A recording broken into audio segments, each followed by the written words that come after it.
It's downright scary to be in these cave environments. They are cold, dark, damp, frightening, dangerous places. When you see people going a kilometer underground or 2 kilometers underground and you find traces of paintings and that sort of thing, there's something much more profound going on than just an interest in exploration. Perhaps this cave that we're exploring here opens onto our site, which could make, if there were any paintings in this cave, could make them the oldest cave paintings on the planet. It's possible Randy White could one day make a discovery as startling as that made in 1994, when others found underground caverns adorned with over 300 images, some painted 34,000 years ago. The oldest rock art known. But finding art is not the only goal. White wants to find something bigger, how the human mind was born. Where once people had looked at bare walls and had seen only walls, now others suddenly saw astounding possibilities. And with art came human technology, human communication, human culture. The question is, what happened to make all this possible? How could it be that a species opened its mind and burst into a new realm? How was it that human ancestors evolved a whole new way of seeing themselves? And in time, transformed the planet.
The Great Rift Valley of East Africa.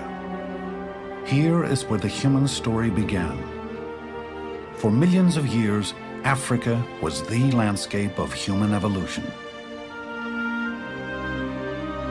Across this terrain, an ancestral people survived, reproduced, and passed on their traits from generation to generation. Without Africa, humanity as we know it might never have evolved.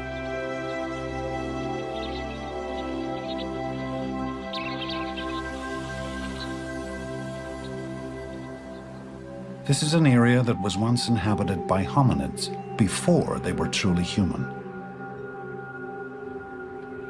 Now it's a site scientists visit to understand how people lived and what they thought about over 1 million years ago. Soon after the rains each year, Rick Potts leads a team that scours these badlands, finding stone tools and fossils. Potts believes this place was once a tool-making factory. It takes really sharp eyes to find that first fragment of fossil, or to find that sliver of stone tool that says hominids were right here at this spot. And so I knew that we were very close to an ancient soil that was nearly 1 million years old that had previously produced lots of fossil bones and stone tools. Okay. It turned out to be a hand axe, one of those stone tools that our ancestors made for a long, long time, hundreds of thousands of years. Okay. These hominids were bringing these rocks down from the highlands, and they were chipping the edges of the tool around, and they could even hold it in their hand like this, use it for digging, or for knocking off flakes that they could use for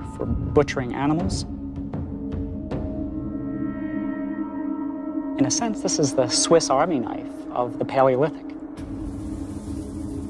Here, these Paleolithic or ancient stone tool people made a variety of simple implements repeatedly for nearly 1 million years. Indeed, their minds were oriented towards survival. They had the ability to make these tools, which had some sophistication to them.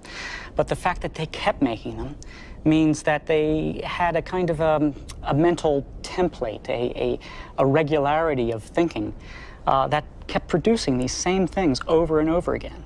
Chances are they didn't speak to one another like we do, and apparently they got along just fine with this single tool. So 1.5 million years this was around, which is an immense period of time, an absurd period of time. When you think of today, where computer programs don't last for longer than a couple of years before they're improved, before they diversify in some way, and our technology is the same way.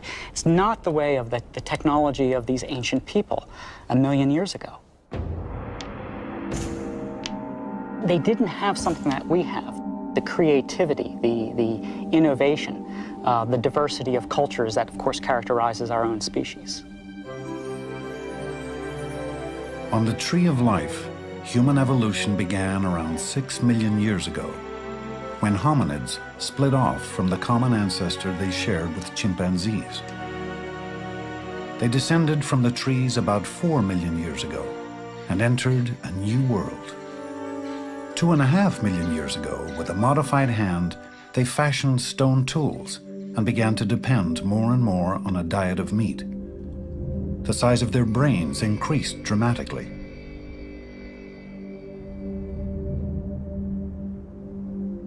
And about 2 million years ago, some began leaving Africa.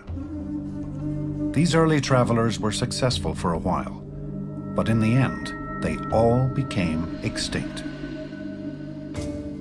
It wasn't until about 60,000 years ago that the first truly modern humans, our ancestors, began leaving Africa. They were hunter-gatherers, foraging for food, living in small groups, roaming a wide landscape. But they were different from their predecessors.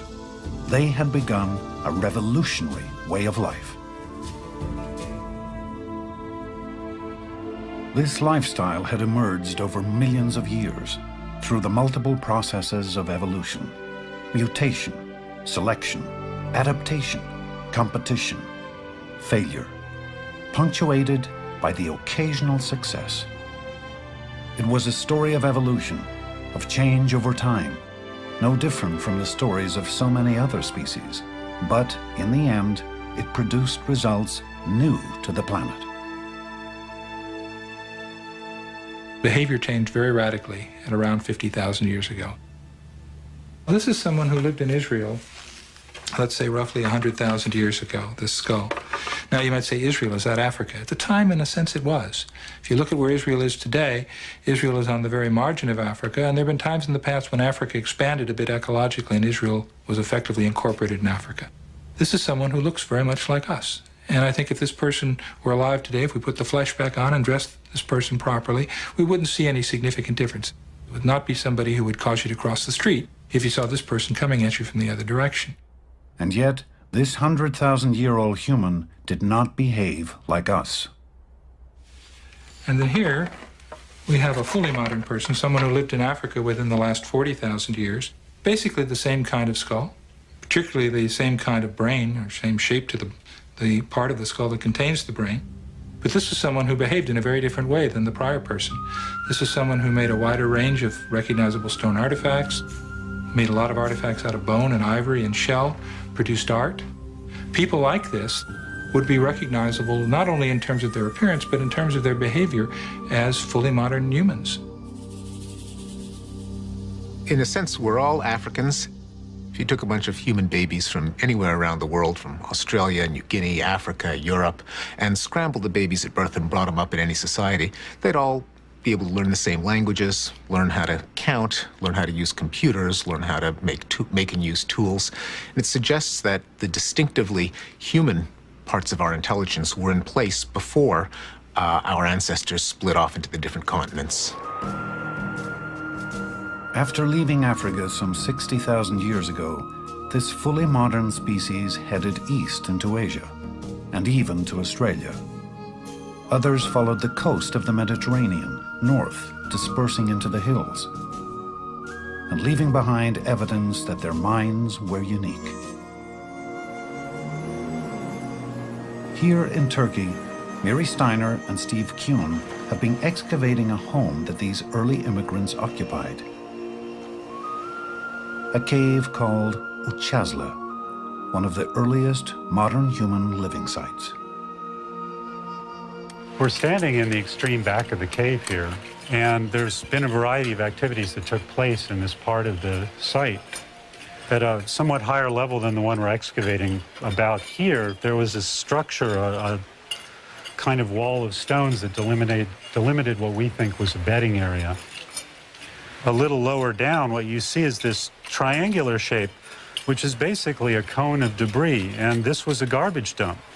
There's this white material, which is ash, and this sort of yellowish ashy sediment, and every single one of these white specks is a bone or an artifact. This is just chock full of material. It's a garbage dump. Now, that may not seem very romantic, but as an archaeologist, it's a wonderful thing because garbage is full of evidence about how people lived and what they ate, what they did, how they made their tools.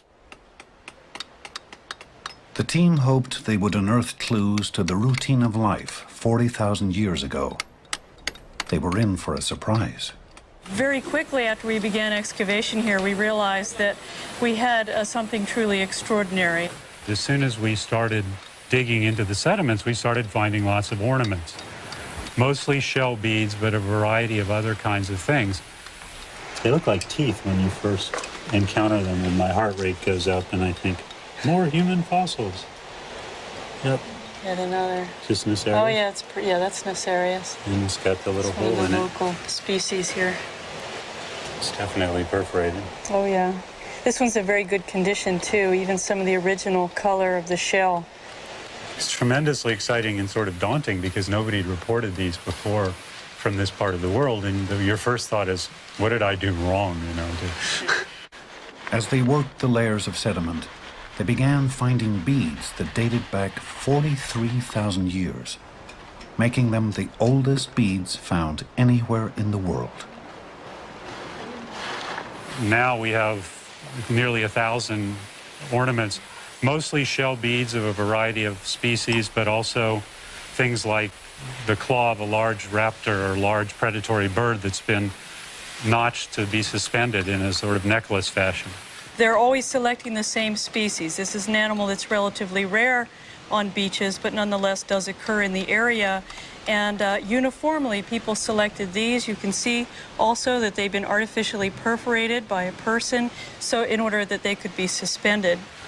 For the first time in the Upper Paleolithic, people found it necessary in some areas to say things about themselves using durable material items.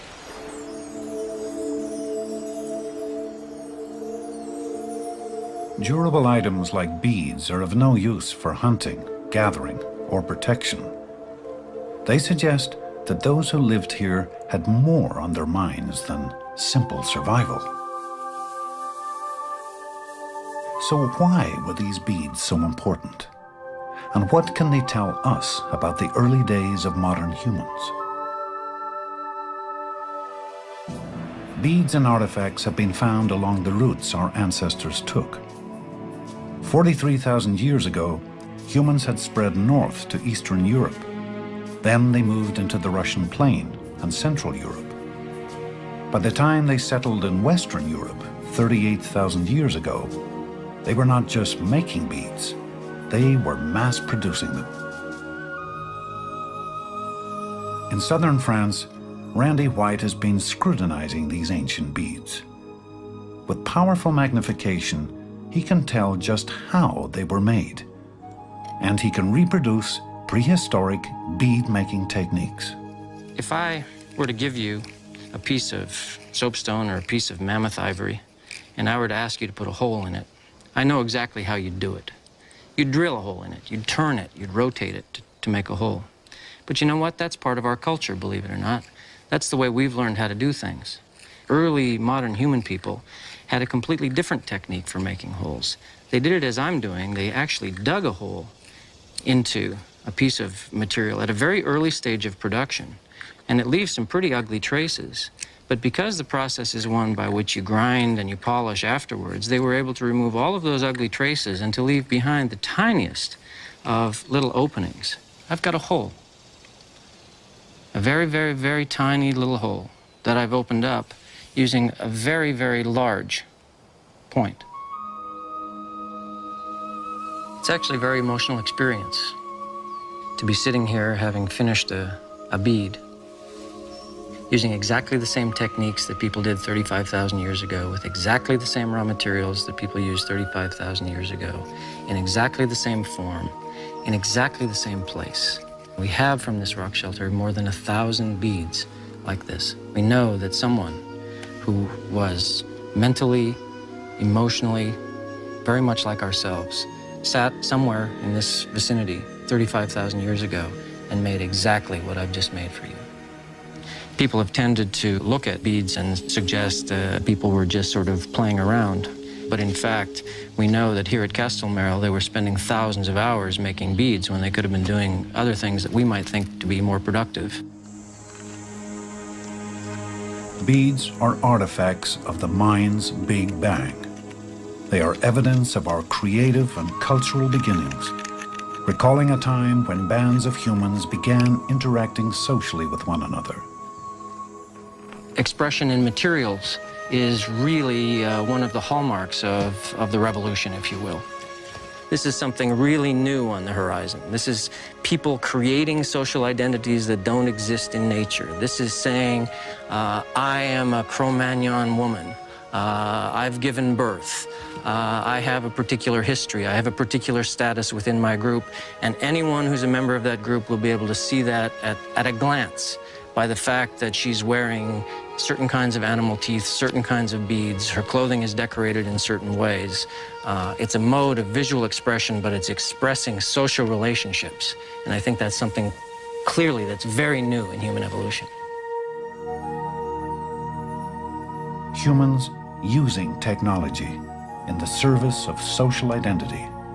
This was momentous.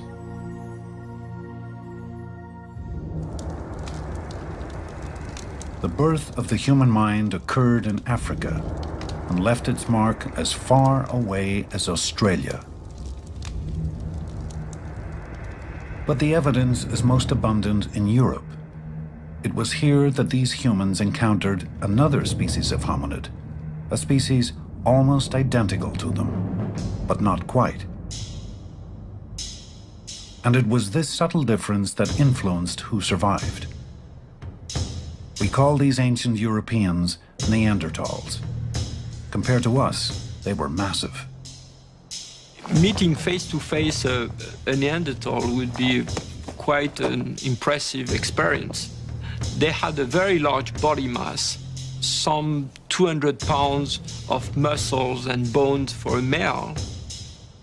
The face is very projected forward in its middle part, with almost no cheeks and a receding chin and forehead. And in the middle of this face, there was probably a huge and projecting nose. Neanderthals and humans were different in the ways they lived, and most remarkably, in the ways they died. The burial of La Ferracie shows the body of a male Neanderthal lying on one side in a pit, and that's all.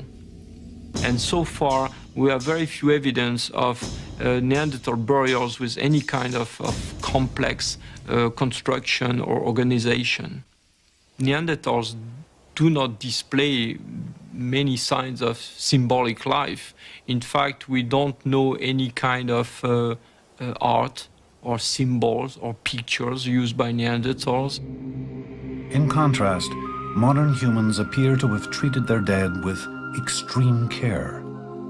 In the permafrost of Russia, this man was found buried in clothing embroidered with thousands of delicately wrought beads. Does this suggest that modern humans considered life more precious?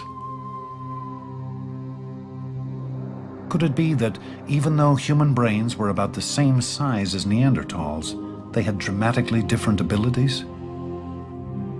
The evidence is controversial. So scientists like John Shea of the State University of New York are reenacting the activities of both species to understand how their minds might have differed. The Neanderthal point's big and heavy, and the nature of its heavy handle means that it could not have been thrown very far. In fact, it was probably not thrown at all. It was probably a stabbing weapon, used more or less like a modern bayonet. That means that in order to kill an animal, the Neanderthals had to get up really close and stab this thing into a big, dangerous creature, putting their lives at risk. And if a Neanderthal spear ever was thrown, its range was limited. 19, 20, 21, 22, 23, 23 meters thrown with a Neanderthal-type wooden spear. The modern human weapon, on the other hand, this piece of antler here, is very narrow, cone-shaped, like a bullet. It's attached to a very narrow handle. And this suggests it was probably thrown from a great distance. Making the antler point takes hours and hours and hours. You have to soak the antler until it's just right, and then carve it by abrading it against a piece of sandstone, something more or less like this. You know, it takes a tremendous amount of patience to impose will, to impose design on this antler. It takes no great amount of time to impose one's will on stone. Stone's a very, very easy material to shape. The Neanderthal point could have been made in a matter of minutes. It's very, very simple when you know how to chip stone the correct way. Quick and dirty is the name of the game for Neanderthal technology. The next thing you want to do is see this ridge here, the way the ridge sticks up? Hold this up like I showed you, and then with your hammerstone, hit right there, pawn, and you'll undercut this whole mass and flatten the thing out. What I'm doing in teaching stone technology here is I'm trying to recreate the evolutionary environment. This is probably the way modern humans transfer these skills, is an older individual sitting around with younger individuals. You can share information. Neanderthals, we don't have any evidence of systematic teaching. It's probably something, they reinvented the wheel a lot. Beyond 50,000 years back in earlier antiquity, it's the same thing over and over and over again. That tells you there's not a lot of information being transferred, probably just imitation. But after 50,000, when the modern humans show up on the scene, every generation there's something new. Not simply to duplicate old technology, but to build on the experience, knowledge, and wisdom of elders. This, for modern humans, was a vital strategic advantage. Now stop. Now, technology could improve from one generation to the next. With this new invention, the spear thrower, a weapon could be launched even greater distances, reducing the hunter's risk. Neanderthals, 24 meters.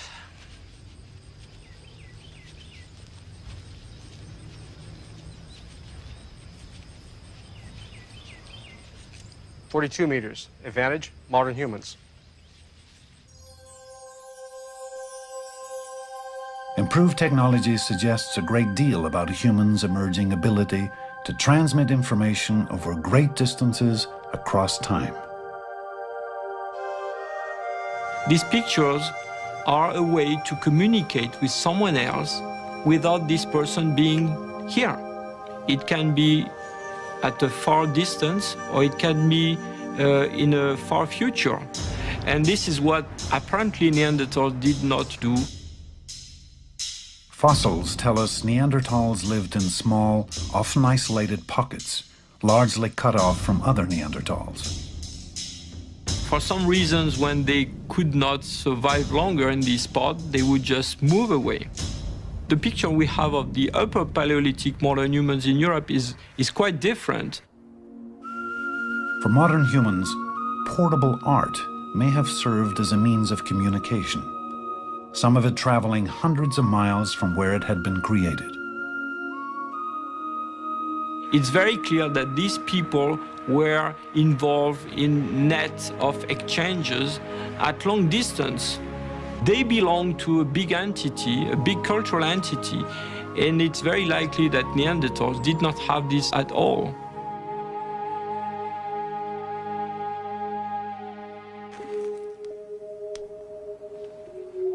Perhaps the most compelling evidence of early culture is concealed deep beneath the earth.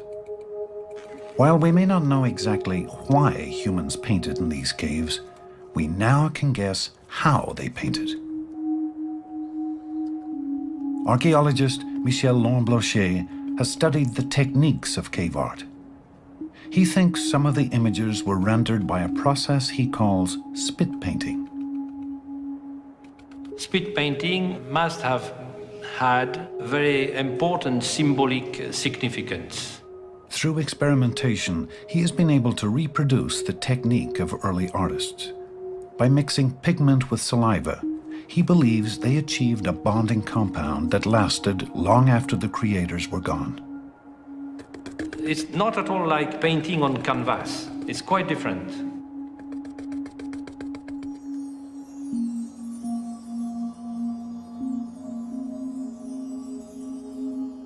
The cave is full of shape, natural shapes. The cave is extremely, it's exceptional, it's beautiful.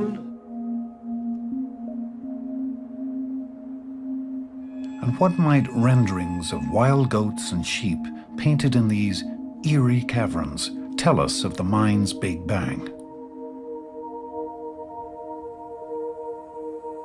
This is the first manifestation of human imagination.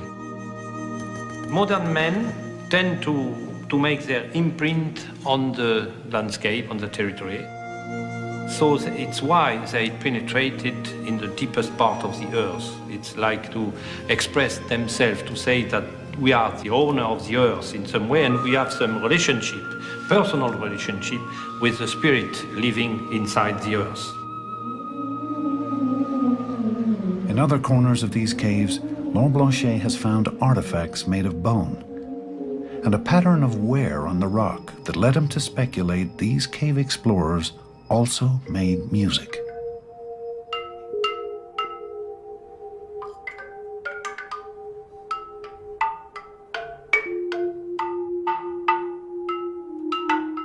I have the feeling to be in a cathedral here, a big cathedral, an important cathedral.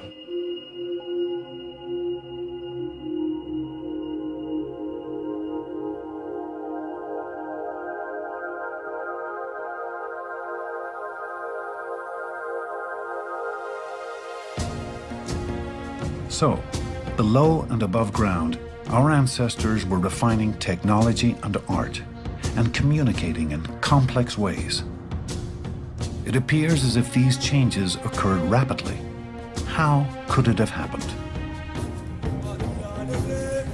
My own view is that there was a brain change, that there was a genetic change that promoted the fully modern human brain, that allowed the kind of innovation and invention, the ability to innovate and invent that is a characteristic of modern humans. If you accept the idea that there was a neurological change 50,000 years ago and that this was rooted in biology, it would just become the latest, the most recent in a long series of mutations on which natural selection operated to produce the human species as we understand it today. It's very likely that the changes in the brain didn't happen overnight. There wasn't one magical mutation that miraculously allowed us to speak and to walk upright and to cooperate with one another and to figure out how the world works. Evolution doesn't work that way. It would be staggeringly improbable for one mutation to do all of that. Chances are there were lots and lots of mutations over a span of tens, maybe even hundreds of thousands of years that fine-tuned and sculpted the brain to give it all the magnificent powers that it has today. The actual organization of behavior goes on at the level of the individual nerve cells and their connections. We have 100 billion nerve cells, probably 100 trillion connections. It's just mind-boggling to think of all the different ways in which they are arranged. And a lot of our evolution consisted not just in getting more of this stuff, but in wiring it in precise ways to support intelligence. So it may not have been the size of the human brain, but its wiring that endowed us with powerful new skills. According to Richard Wrangham, one of these skills was the knack for living a complex social life. Here in East Africa, chimpanzees show us how we might have interacted with others before the mind's Big Bang.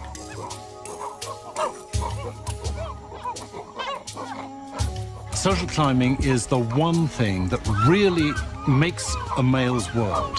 but they do it not in just a one-to-one way. They're very sensitive to the interactions among each other. So if I have a friend that I am trying to impress, then maybe what I will do is to attack the enemy of my friend. And the enemy of my friend might be doing something like grooming with one of his friends. So I may detect the relationships among other chimps and manipulate them to my own advantage. What we share with the chimps is an ability to be very subtle in the way in which we can understand the meaning of an interaction that we see in terms of its threat to our own social standing.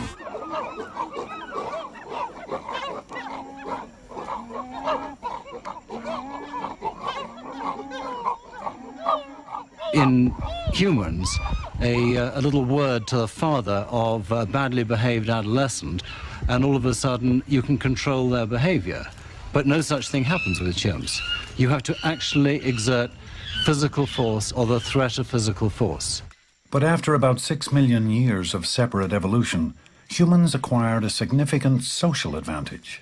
How much subtler, how much more satisfying if the Council of Elders can sit round the fire at night and say, you know, Joe there, he's behaving really badly, we've got to do something about him.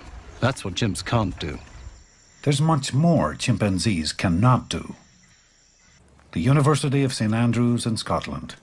Here, Andrew Whiten considers differences between chimp minds and human minds. With unlikely tools, he and others have identified another critical advantage, and possibly a key to the human mind's stunning success. Okay. Mind reading. Take your picture. Will this 3-year-old be able to look at things from someone else's point of view? Can she make inferences about others' thoughts? Can she spot deception? Daddy. Sally, watch this. She's going to go put the marble in the basket. Are you ready? Cover it up. Okay. And then Sally's going to go out to play, like you did out in the garden. Ready? Off she goes. Okay, she's going out to play, and while she's out to play, here's Naughty Ann coming, and she's going to take the marble out of the basket. While Sally is away, deceitful Anne will now hide Sally's marble. Go in. There we go. And then Anne's going to come over here. And do you know what's happening? Where did Sally go? She went out to play. Where's she gone? She's coming back. And she's going to come and look for her favourite marble. Where's Sally going to look for her marble now? I think it's in here. You think Sally's going to look in there? Why do you think she's going to look in there? I think it's find it. That's where it was. Through the age of 3, researchers have found that a child is unable to ascribe actions, motives, and beliefs to others. But by the age of 5, the child's brain has developed a capacity for stepping into someone else's mind. This is Sally. Sally is coming back from playing. And Sally's going to go and look for her marble. Where is she going to look for her marble? She's going to... where's she going to look? Basket. In the basket. Okay, shall we let her look in the basket? Yep. Why did she look in the basket? Because the marble could have been there, but it wasn't. Okay, so where is the marble? Do you remember? Yep. Yeah, okay. Well, do you want to help? It varies in different children, but generally the 4-year stage is thought of as a kind of watershed when that particular refined theory of mind ability emerges. So a 3-year-old would typically have difficulty with it. A 5-year-old has generally mastered it. And so far, no chimpanzee has passed any test of the attribution of false belief that a 5-year-old child passes. I suppose theory of mind, makes us as sublime as we are because we can feel for others so much, perhaps, you might say, on the one hand. At the same time, it allows us to be that much more sneaky than any other species on the planet. In societies of humans, being socially competent really counts.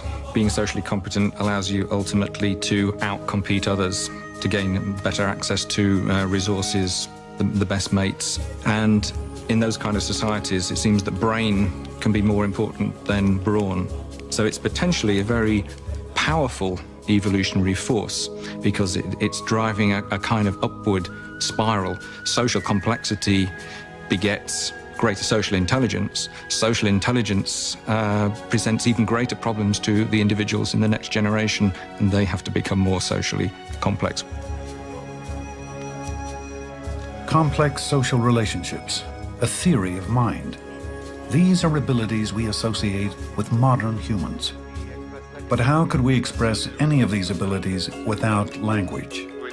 With language, we can recall the past, ponder the future, teach children, tell secrets, manipulate crowds. But imagine a world without language.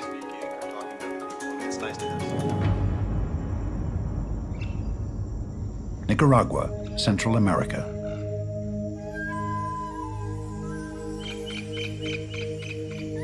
Managua. Here, as in other places of the world, there are those who hardly have any language at all. Maria No Name, Mary No Name. Deaf since birth, she has been isolated all her life, both from the people who could help her and from others with her disability. Her friend, linguist Judy Cagle, understands the depth of her isolation. The two can communicate just a little, using simple and primitive gestures. The first time I met her, she was missing the ability to tell me who she was. She was missing the ability to tell me how old she was. She doesn't know her name. In order to tell me who she was, she had to take me home and show me the papers and pictures of her family. We had to share a context.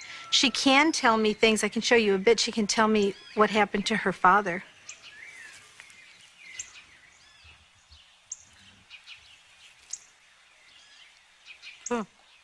I asked her about her father dying, and she said 3, okay? What 3 meant was he was shot 3 times. I know this from working with the other deaf signer, that she said he was shot in 3 places. And that's how her father died, right? Yeah. Right. And, you know, but 3 is just not enough to give me access to the information that I would have needed had I not had prior knowledge about that. Papa. Papa.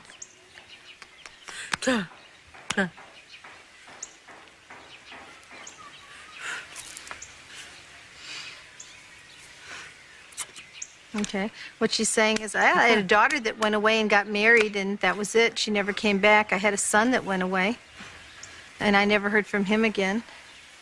You know, that's it. I'm alone. That's my life. She was language ready. The problem was she didn't get access to language within that critical period, and that critical window for learning language in the way that we learned it is closed. This window for language remains open until we reach age 7. Then it slowly closes as we advance towards puberty. Before the 1980s, many deaf Nicaraguans were like Mary No Name. They never encountered the window for language because they never encountered others with their disability. But in 1980, after the Nicaraguan Revolution, the new government tried to enhance deaf people's lives. It brought deaf village children into Managua to end their isolation. Here, educators tried to teach them an existing sign language. The effort failed. The children showed little interest in learning a language forced upon them. Instead, they began communicating with each other in their own way.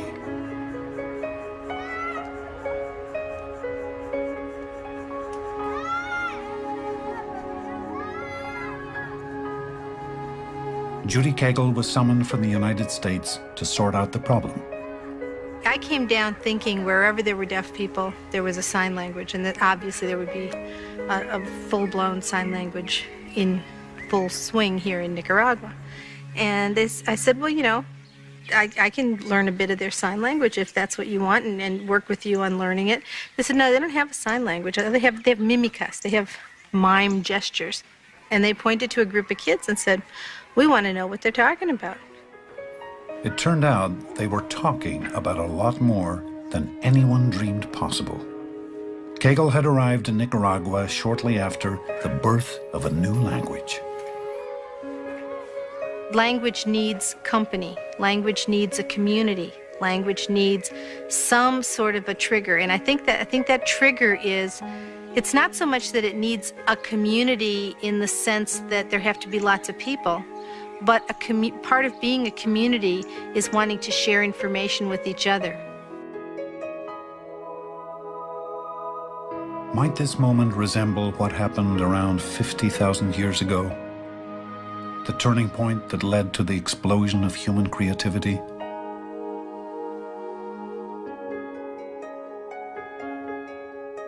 Language does not need a voice. It is our legacy, an inevitability of being human. Today, we still don't know exactly when language evolved, when it opened the door to our phenomenal success as a species.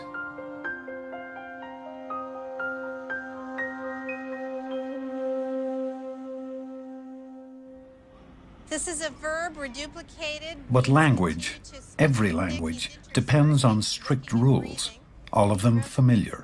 That's a role shift to man looking at the bird, then back to the man falling off the mountain, dreaming that he's going to fly like a bird.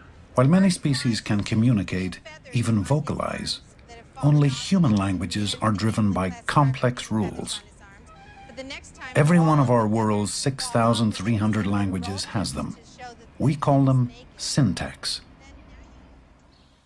In her isolation, Mary No Name never encountered syntax, but it is commonplace in the children's language. Syntax isn't the set of rules that you learned in your third grade grammar that you had to memorize so you spoke English the way you're supposed to. Syntax is, or language, the constraints on language are something that all human beings share. They're the constraints that are imparted to us by the fact that we share a single human brain.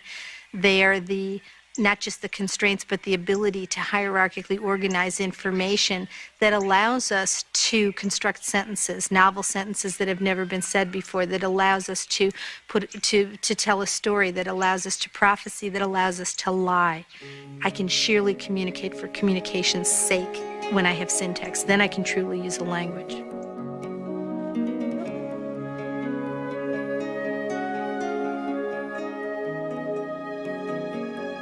And those most gifted with the tools of language might have been the ones to prosper, according to Richard Dawkins. We don't know when language started, but as soon as language did start, it provided an environment in which those individuals who were genetically best equipped to thrive and survive and succeed in an environment dominated by language were the ones who left the most offspring. And that probably, in our forefathers, that probably led to an improvement in the ability to use language.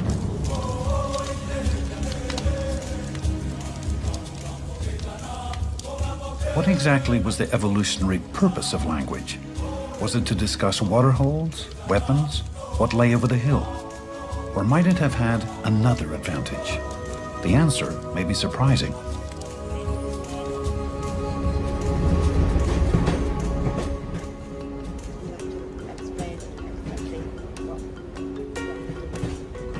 The kind of situations we're looking for to study language was just the sort of natural places where you would have a conversation, and a very informal, relaxed conversation with a friend. So we kind of looked in places like bars, trains, anywhere where you would kind of have a sort of a natural everyday conversation. Robin Dunbar is an eavesdropper. He listens in to other people's conversations to determine what we really talk about. I think the conventional view of all those who work on language, linguists and all these kind of people, is that language is about the transmission of technically complex information. This is what I kind of call the Einstein and Shakespeare version of language. And the answer is, oh no, it isn't. If you actually go and listen to what people talk about on a day-to-day basis, back there in their homes or on the street or over the garden fence, then it's about social relationships. The most surprising thing was actually how much time people did spend in social gossip, if you like. I mean, we really hadn't expected it to be so great. social exchange of information should be important in people's lives. We really hadn't expected it to be perhaps more than about a third of total conversation time. And here we were at 2/3. 2/3 of all conversation, Robin Dunbar believes, is dedicated to gossip. Throughout human evolution, could nature have selected not just for the fittest, but for those with the most acute social skills? What language does, the bottom line, if you like, is it just allows us to hold big groups together. It's like a kind of opening a window of opportunity. Suddenly there's all sorts of other things you can do with it. Because you can use it to solicit information about third parties, so you can now see what happened when you weren't actually present at the time. And the problem all monkeys and apes have is if they don't see it, they don't know about it. They never will.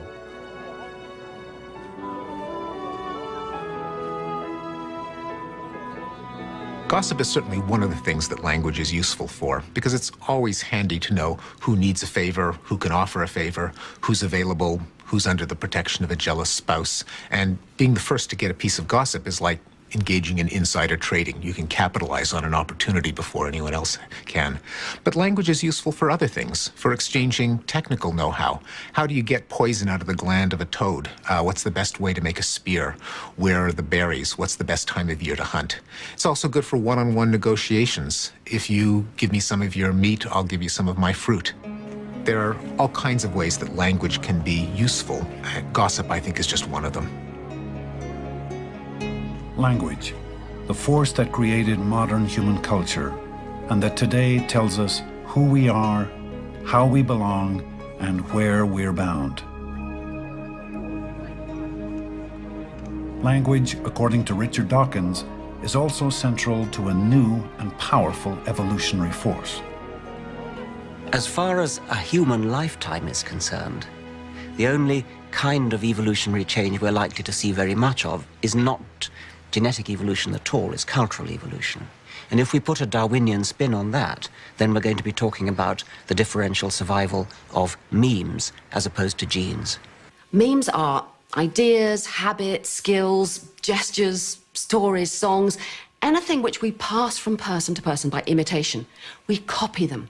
Now, just as genes are copied inside all the cells of our body and passed on in reproduction, memes are copied by our brains and our behavior, and they're passed from person to person. And I think what happens is, just as the competition between genes shapes all of biological evolution, so it's the competition between memes that shapes our minds and our cultures. So it's absolutely central to understanding human nature that we take account of memes. Sue Blackmore believes memes have been the forces driving human evolution, especially since the mind's Big Bang some 50,000 years ago. She sees ideas, prejudices, trends, and breakthroughs behaving much like genes, self-replicating and accumulating from mind to mind, society to society, generation to generation.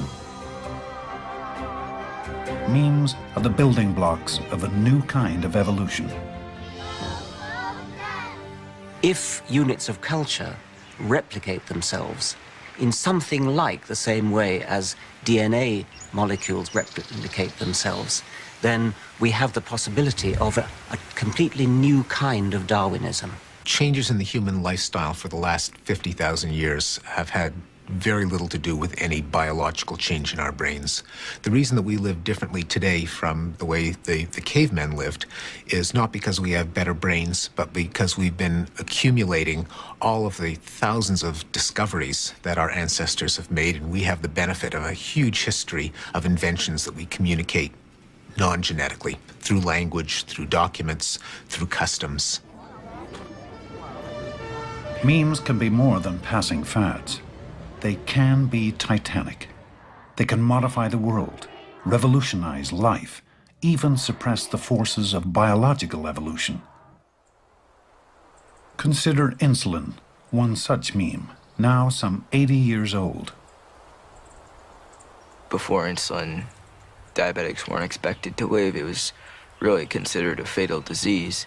I would probably not be here without insulin, it's just been a huge, it's allowed me personally as a diabetic to live. 14-year-old Jared is on a week-long hike with others who share his disease, juvenile diabetes. An outing like this may not appear revolutionary, but it is. With exercise, a diabetic's blood sugar balance can plummet dangerously. 231. Normally that's pretty high, but on the trail we try to keep our blood sugars up just in case we go low. And, you know, we just want to make sure that we've got plenty of sugar in there since we're doing so much exercise. Jared has his condition under control, thanks to a device that supplies him with insulin the instant it's required. This may seem mundane today, but before the 1920s, individuals like Jared would have died as children, never to reach the age of reproduction, never to pass on their genes.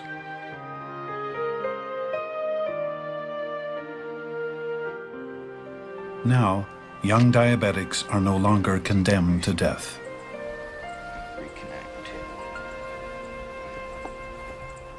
Insulin, an idea that became a cure, is just one more meme that helps modern humans elude the forces of evolution. Like so many other scientific breakthroughs, it provides us with new ways to survive. A lot of the creations of the brain can make up for physical deficiencies and could actually change the course of evolution. Thousands of years ago, someone who was severely nearsighted probably wouldn't have had many descendants. He would have been eaten or fallen off a cliff a long time ago. But we invented eyeglasses, and now being nearsighted has no disadvantage at all. There's some people who might say, well, isn't this interfering with evolution? Wouldn't we be better off letting the diabetics and the nearsighted die an early death to improve the physical vigor of the species? That really goes against the way human evolution works, which is that for tens of thousands of years, we depend for our survival on our own inventions, on our own creation, and this is simply extending that process. Our revolt against biological evolution has taken many forms. Call it culture, call it memes, call it mimetic evolution. Whatever. It makes every one of us this planet's best survivor. So far. Nowadays, I would say that mimetic evolution is going faster and faster, and it is almost entirely taken over from biological evolution.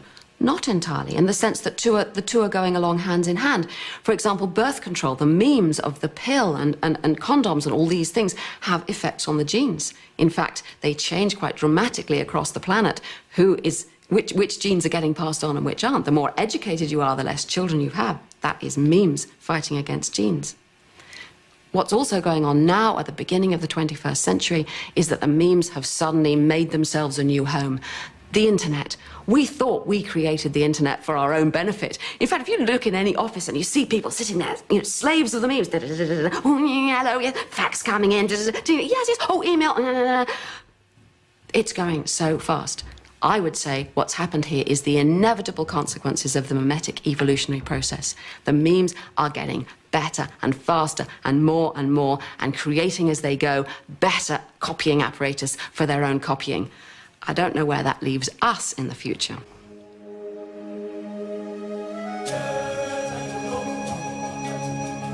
For our species, as for all others, biological evolution has been the primary engine of change.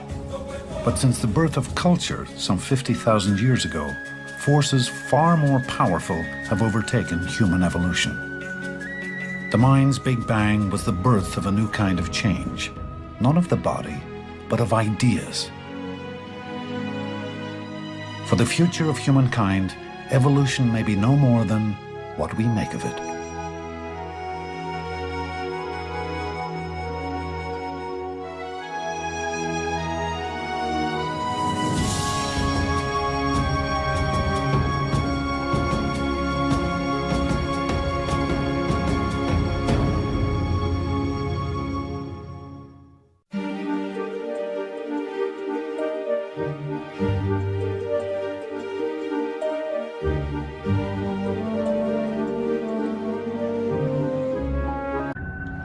It's downright scary to be in these cave environments. They are cold, dark, damp, frightening, dangerous places. When you see people going a kilometer underground or 2 kilometers underground and you find traces of paintings and that sort of thing, there's something much more profound going on than just an interest in exploration. Perhaps this cave that we're exploring here opens onto our site, which could make, if there were any paintings in this cave, could make them the oldest cave paintings on the planet. It's possible Randy White could one day make a discovery as startling as that made in 1994, when others found underground caverns adorned with over 300 images, some painted 34,000 years ago. The oldest rock art known. But finding art is not the only goal. White wants to find something bigger, how the human mind was born. Where once people had looked at bare walls and had seen only walls, now others suddenly saw astounding possibilities. And with art came human technology, human communication, human culture. The question is, Africa. Here is where the human story began. For millions of years, Africa was the landscape of human evolution. Across this terrain, an ancestral people survived, reproduced, and passed on their traits from generation to generation. Without Africa, humanity as we know it might never have evolved.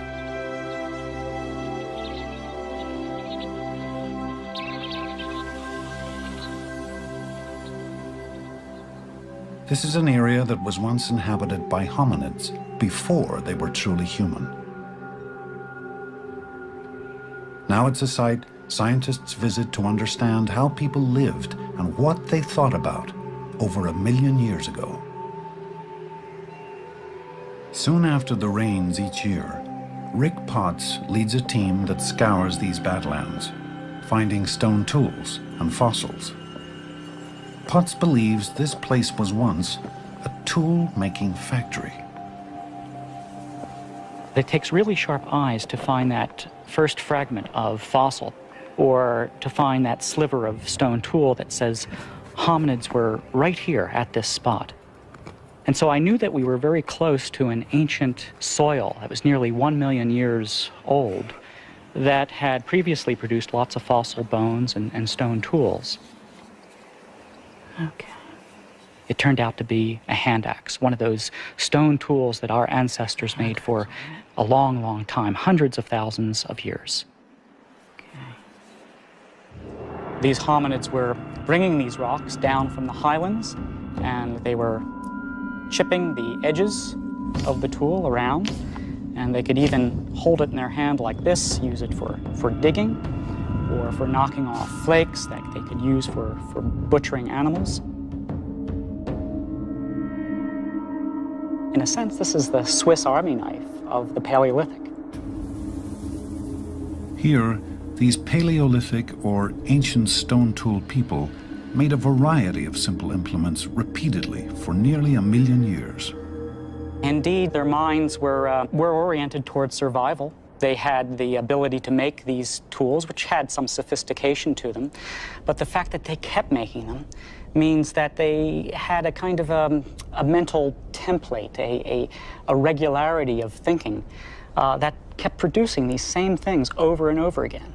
Chances are they didn't speak to one another like we do, and what happened to make all this possible? How could it be that a species opened its mind and burst into a new realm? How was it that human ancestors evolved a whole new way of seeing themselves, and in time transformed the planet?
the great Rift Valley of East Africa. And apparently they got along just fine with this single tool. So 1.5 million years this was around, which is an immense period of time, an absurd period of time. When you think of today, where computer programs don't last for longer than a couple of years before they're improved, before they diversify in some way, and our technology is the same way. It's not the way of the technology of these ancient people 1 million years ago. They didn't have something that we have, the creativity, the innovation, the diversity of cultures that, of course, characterizes our own species. On the Tree of Life, human evolution began around 6 million years ago, when hominids split off from the common ancestor they shared with chimpanzees. They descended from the trees about 4 million years ago and entered a new world. 2.5 million years ago, with a modified hand, they fashioned stone tools and began to depend more and more on a diet of meat. The size of their brains increased dramatically.